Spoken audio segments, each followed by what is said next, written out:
Hi everyone, Mike back with another video in our Tech Tips series. There isn't a day that goes by where our team is not asked, what are the benefits of Microsoft 365, or as some in the business world still call it, Microsoft Office 365.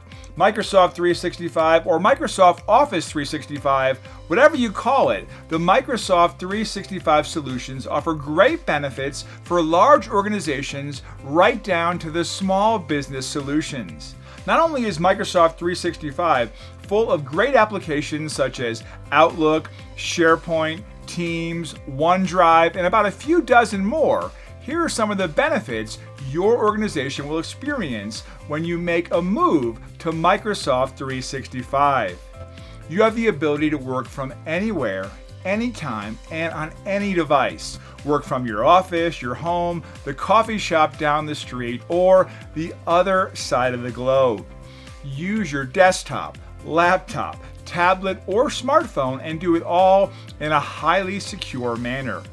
What you work on follows you. Yes, start a document on your desktop at the office and finish it at home. You're no longer tied to your desk. Your work follows you wherever you are. Get access to robust web applications. Love Outlook on your Windows desktop. You'll also get the same experience using Outlook's web version. There are many benefits to Microsoft 365. If you want to know more, get in touch with our team today and learn how your organization can see all the benefits of today's modern workplace built on the Microsoft 365 solution.